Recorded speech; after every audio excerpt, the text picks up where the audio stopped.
We've still been really busy over the last few days, mainly sorting out these new panel heaters that we bought. I've fitted 3 so far and we've got 3 more on the way.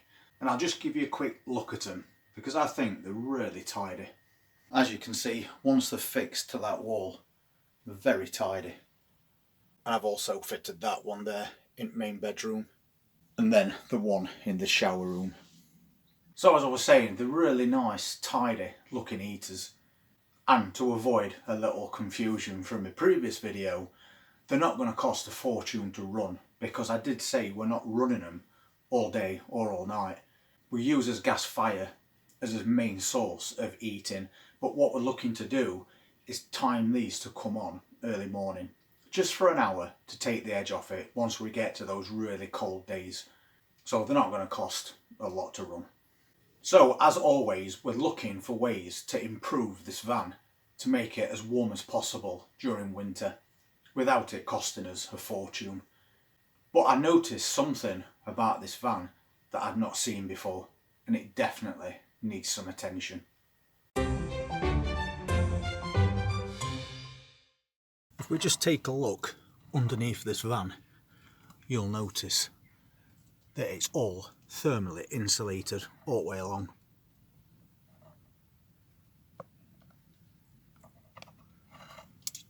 Which I think is pretty standard on most vans.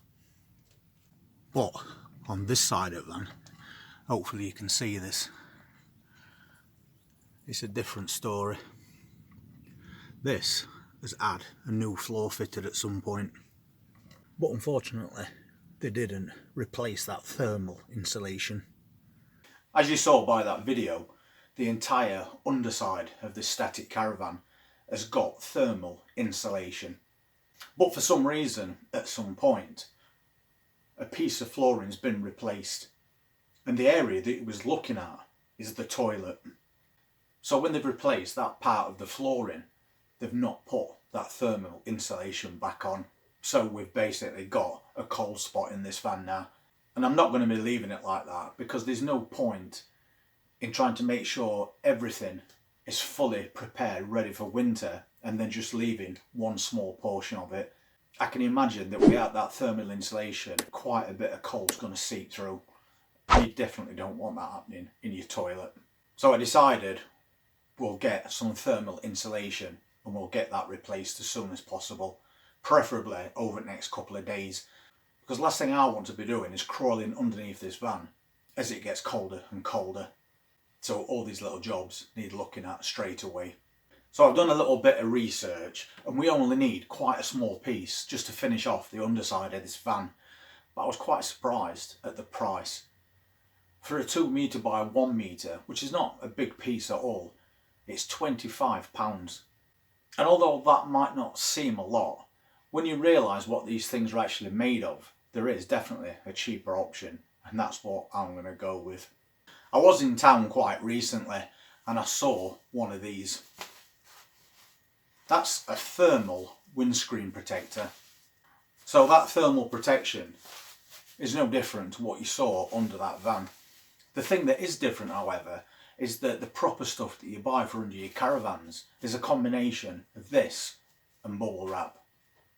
And I've got a couple of pieces of bubble wrap which we had from when we moved house in the first place, and we saved them because they always come in handy for something, especially wrapping around your outside taps to stop them freezing as well, which is something that I haven't done yet, but I will be getting around to that as well. So this is quite a big piece. If I just take it out,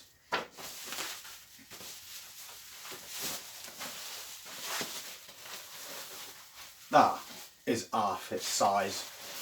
So if I can get this all in shot, that is a very big piece. Probably the same size as the one that I seen for £25. So what I'm basically doing, and I'm sure you've already guessed, is I'm going to use one of these, but I'm going to staple bubble wrap to the underside of that bare flooring, and then I'm going to cover it with this. And that's basically the exact same thing. I have got the option of adding more than one layer of bubble wrap as well, so if I've got enough to do that, that's exactly what I'll do. and it's definitely better than none at all. But the best thing about this is that was only £2.99. So using a combination of a piece of old bubble wrap, or even if you have to buy one of those small rolls of bubble wrap, you can pick them up in shops for around £1, maybe £1.50 at the most. And there's also enough in those rolls to double layer it as well. So for about £4 we can fully insulate under that new flooring area rather than £25, with that added option of making it as thick as we want. And I think that is a very good money saving idea. So that's going to be the plan for the next few days. We'll get under that van, we'll staple that bubble wrap, and then we'll attach that to it as well, and that is that section all done. And obviously while we're actually under there, we can have an even better look at the rest of the flooring, just to make sure that there's nowhere else that's got something missing. From what I've seen, it all looks okay, but once you get right under into the centre of your van, you're going to get a better idea. But at least now we've got a very cheap solution to fix that problem. When you're in a position where you buy second-hand vans, it's definitely worth checking under that floor. You can get them a lot cheaper from places like Marketplace and then have them moved onto site. But even before you make that purchase, it's worth just checking underneath, especially for faults with your floor. We had a kind of a rush job to get into this van because we didn't really have much or another choice, as you'll probably know by previous videos. So doing little checks like that, although they should have been done, we kind of rushed into it. We had no idea that a part of this flooring had been replaced. But more to the point, we had no idea that once it had been replaced, they'd not refitted that thermal insulation, which is a must-have, especially when it gets to colder months. So with a bit of thought, a cheaper option has come to mind, and hopefully that's all we're going to need. And if we do get round to next year and find that the floor was still a little too cold, we've now got that very cheap option, and if we want to, we can redo the entire underside of this van, but not by replacing it with this, by adding that. So we've got a thicker layer from one end of this van to other. I also wanted to look at insulation in the walls, and I just don't think that is something that I'm going to be able to do, because when you get a residential spec caravan, the cavity in your walls are a little bigger so they can get more insulation in there, and it's not even that much bigger than what you have in a standard van like this. It's just that due to regulations it's got to be of a certain thickness. But to take all the panels off the inside of this van, even if you only did one room at a time, and then add more insulation but also create a wider cavity, I think would be a little bit too much. So we'll see how we get on as we go through the rest of autumn and into winter. And hopefully the insulation that we've got is going to be enough. But if it's not, we have got the option next year to double up on that at a very low cost. We'll see how these heaters get on as well. So far I'm quite pleased with them. We popped one on the other night because the temperatures did drop quite cold. We went down to 2 degrees just last night. So just as a test, we put that on and we set it to a very low temperature, and you could slightly feel the temperature go down, and then that kicked back in. And it was only on for 15 minutes before it went back off again. And this is heating a very big area. It's open plan, so all this living area plus the kitchen. And you can see it's a very big area, but we managed perfectly fine. So in conclusion, I'm very happy with these panel heaters so far. I find that they're very good at what they do. They don't stay on for a long time, they heat things up nice and quick and then they go off, and hopefully it's not going to cost us a lot of money to run them, even for short periods of time.